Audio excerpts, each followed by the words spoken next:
Now we're going to start talking about conserving water in the landscape, but we're going to talk about creating water in your landscape also. So this isn't just about irrigation and sprinklers and managing your sprinklers, although we will talk a little bit about that too. We're going to talk about how water behaves in your landscape, how we can keep it there so that we can make more of it when it does fall. But first, it's important to know, hearkening back to what we talked about before, water falls on our landscapes and water exits our landscapes. And when water exits our landscapes, we want it to be clean. And there are some really important parts of our watershed that our landscapes impact. So for example, the Aliso Creek, which many of you know, many of you walk your dogs alongside on the trails, many of you enjoy Aliso Creek. It is a freshwater creek, and we don't have all that many freshwater creeks in our region that are running all the time. And so it's an important habitat for birds and all sorts of little organisms that live in and around the creek. But for decades, this creek has been impacted by pesticides and toxins. And many of those pesticides and toxins got there by way of our landscapes. And they get there in all sorts of different ways. They get there from granules that we put on our lawns, and they get there from runoff. They get there from, those toxins get there from pest control that we put around our house. If we allow water to leave our house, generally speaking, if we allow it to leave overland, it ends up in Aliso Creek or San Juan Creek or Salt Creek dirty. So one of the things we can do is we can clean that up using some of the tools for infiltrating into healthy soil, which we talked about in the soil section. We can also use other tools to allow water to infiltrate our soils so that if there are pesticides in them, remember, we're not going to use pesticides anymore because they don't help our environment. But if there are remnant pesticides there, they will filter through our soil, and the soil will cleanse and purify those toxins before that water gets to our creeks, rivers, streams, and ocean. In an arid climate, many of the pesticides that we use, particularly if they're sprays, they end up in our environment as vapor, and we breathe it back in. Also, many of the tools that are used in conventional landscaping, they contribute to this kind of particulate and vapor air pollution. So the whole kind of way we manage our landscapes needs to shift when we're looking at managing it in a watershed-friendly way. And the most important thing to know is that living soil is the key not only to plant health, but also to water health as well. You may not know this, but off of our shore is the world's largest man-made kelp reef. And so if we can keep our landscapes free from toxins, we can keep this keystone species, really important species to our kelp reef. We can keep his or her habitat clean as well. So your landscape has a big connection to the health of our coast. All right, so how do we do it, you ask? There's really only 3 ways to conserve water in a landscape, to get water into our soil so that it can replenish our soil and our soil can clean it up. You can reduce the water, you can change the plants in your landscape to only plants that work with our climate the way it is. We looked at that in the climate section. We can install plants, we can plant plants that use less water in the summer and that expect all of their water to come in the fall and the winter and the spring. That's the first line of water conservation, is to switch out our plants to plants that are watershed and regionally friendly native plants. The other thing you can do is for smaller areas. So many of us have little planted areas either between the road and the sidewalk. We may have a little planter between the driveway and a walkway going into our house. For any areas that are smaller, less than 7 feet, we think that drip irrigation, inline drip irrigation, like what you see in the center picture, is a great way to go. It's 90% efficient. It delivers water slowly with no overspray, no misting. It's a very efficient way to water. But if we have a large landscape, we don't want to put acres or even thousands of feet of plastic pipe throughout our landscape, because that may cause us a maintenance problem later on. So what we really want to do is we want to confine that super efficient irrigation to the areas where it's the only thing that will irrigate those areas. And then for areas that are larger, so over 7 feet, we want to switch our spray irrigation to rotating nozzles, and we'll talk about that in a moment. But before we get there, I want to talk to you about a way that we can take rainfall and we can essentially bank it in our soil using rainwater capture and harvesting techniques, and that's what we're going to talk about next.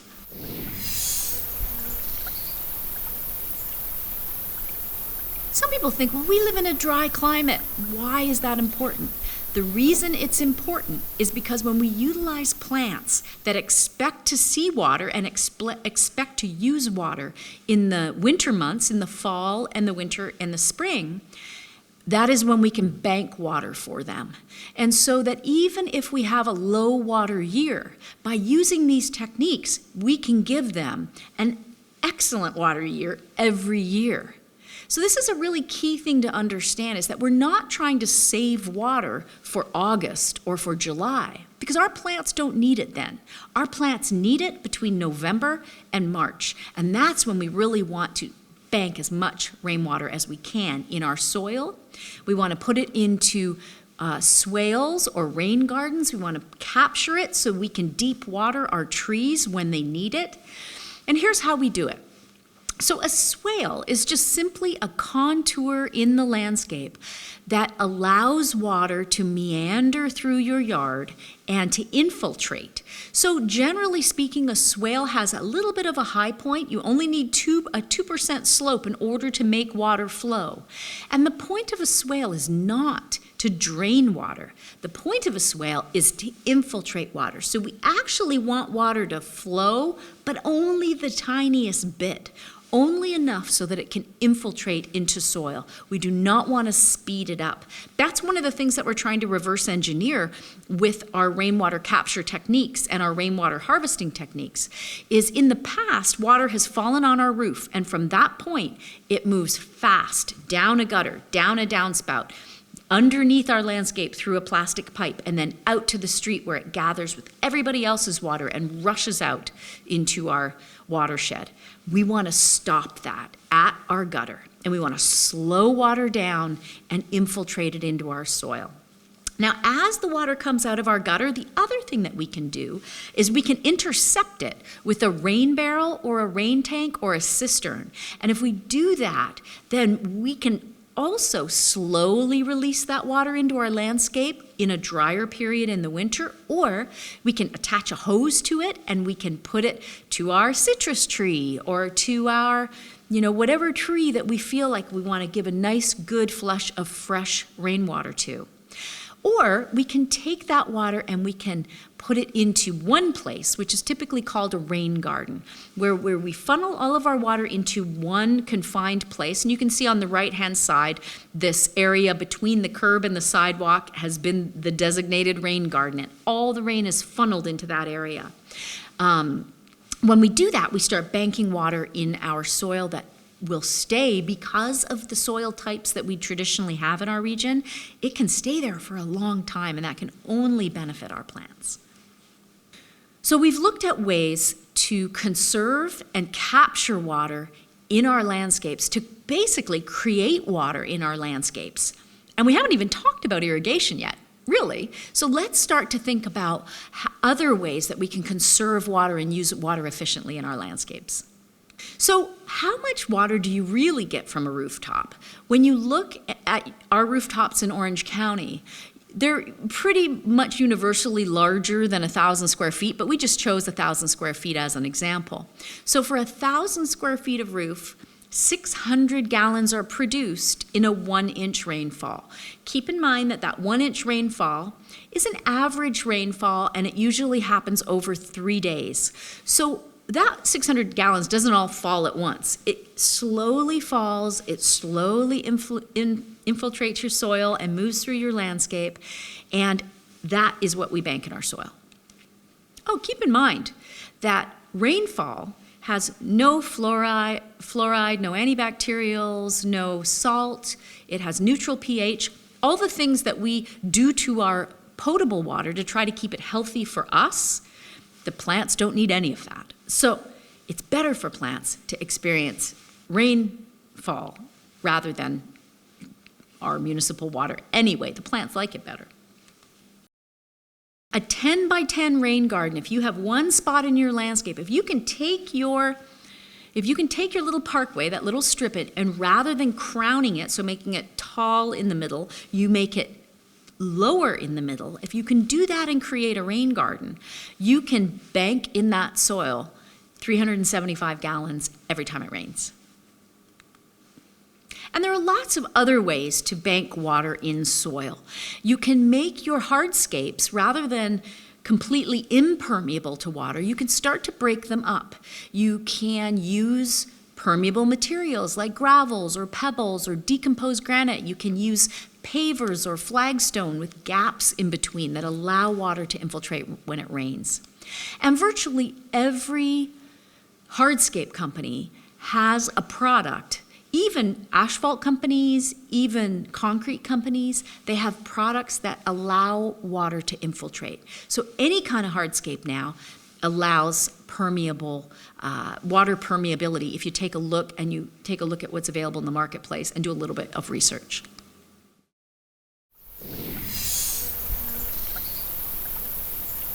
So now we're going to look at how to water. And this is really about how to water to establish your garden, but even beyond that.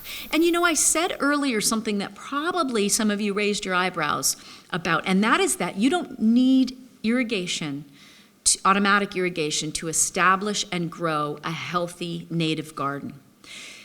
But it will need water.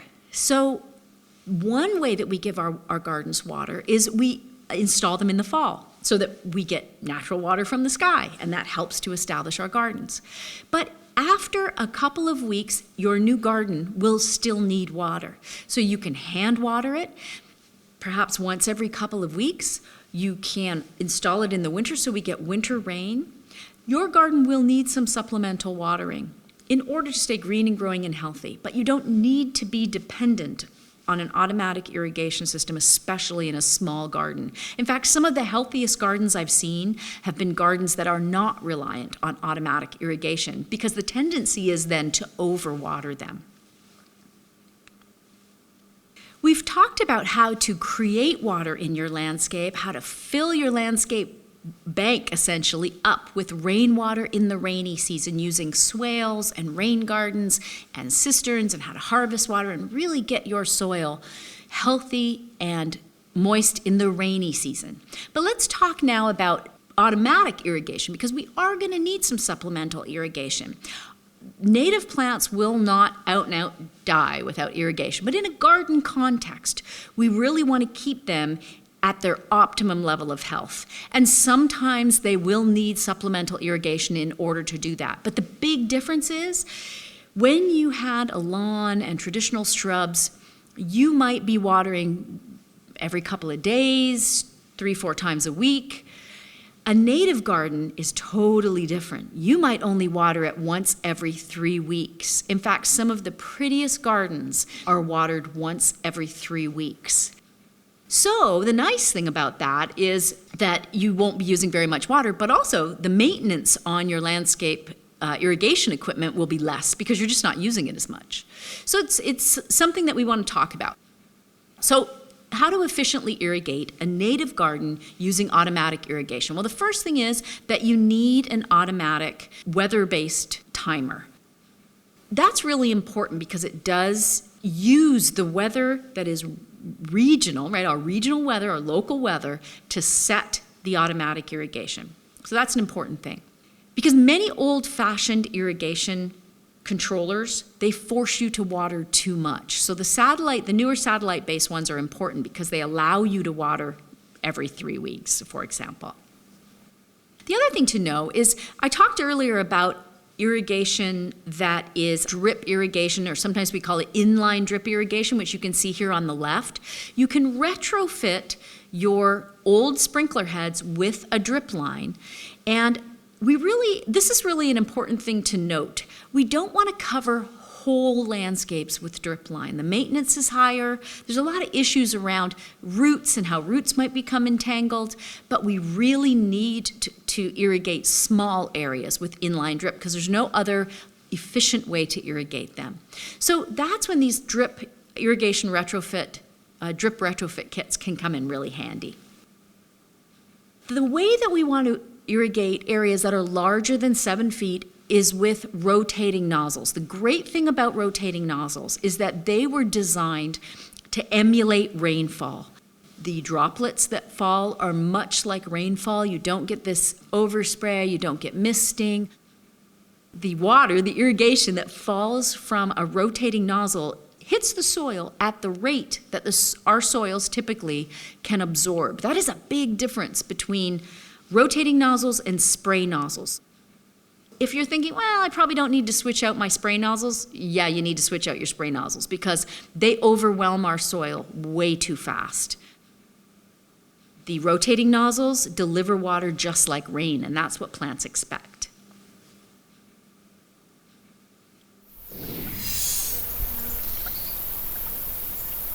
And now I want to talk a little bit about weeds, because weeds are a problem everywhere.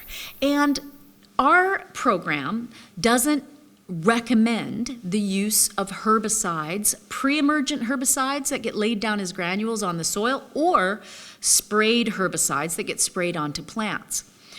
But that doesn't mean that the weeds won't grow. So these two types of herbicides, which have become very controversial, have been developed because they do kill weeds. But if we don't want to use them, we have to understand a little bit about what weeds need to grow in order that we can keep the weeds out of our landscapes without using all those pesticides and herbicides. So one thing for sure we know we don't want to do is we don't want to lay down landscape fabric. And a lot of people will tell you, well, this is what you need to do is lay down landscape fabric. Well, that is almost a clue that they are more of a conventional landscaper, because that used to be done, but as time has gone on, we've determined that when we lay down that landscape fabric and then we put a little X into it and then we plant the plants into it, it stops the plants from being able to create their own nutritious soil because it creates a barrier. We don't want a barrier between the plant and the soil. We want that plant to be able to interact with soil. So don't even use weed fabric. It doesn't work, and it just creates a maintenance nightmare a few years down the road. So what you want to do instead is use that 3-inch layer of mulch when you first plant. You will find that the weed pressure with that first layer, 3-inch layer of mulch in place, goes way down.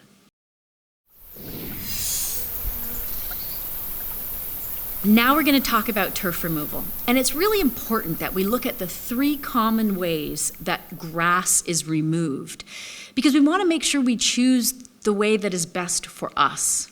And so I'm going to go through each of those ways, and I'm going to show you the pros and cons of turf removal in the 3 methods that are most commonly used. One way to remove grass is using sheet mulching. And the pros of sheet mulching, the benefits to sheet mulching, are that sheet mulching creates no waste. Essentially what's happening is you are composting your lawn on site. It does require you to bring some materials in. So you cut your lawn, you leave all of the lawn clippings on the ground. You then put down a layer of compost. You water all that in. Water is really essential to the sheet mulching method because water is what activates essentially the soil organisms to eat up your lawn. So you put down a layer of compost, you put down a layer of either painter's paper, which is what they used in this picture, or you can also use cardboard, and then you put another layer of compost on top, and then a really thick layer of mulch. And over a period of time, that will all start to break down, and you will be left with amazing soil. Here are the downsides to this method. It needs to be performed in summer. The organisms that break down your lawn, they're not active in the winter. So it needs to be warm and it needs to be moist in order for them to essentially chew up your lawn. It's best for cool season lawns that aren't weedy or full of any weed species. And it can take up to 4 months for this whole process to happen. So for some people who live in HOAs, at least in the front yard, it might be a challenge to get them to agree to it. We can also use a sod cutter. It's quick, it's easy, it works for both cool season and warm season lawn. It's environmentally in the sense that because we've used no chemicals on the lawn, we basically just strip the lawn off and then we take it to the green waste facility where it can be used as compost for someone else's garden. So it's very environmentally friendly in that sense. The cons or the downsides of this method are that if there are weed seeds in your soil, they may sprout. And you may have to manage weed or old turf grow back for the near term. Something to remember about weeds or old turf: they need 3 things to grow. They need soil, they need light, and they need water.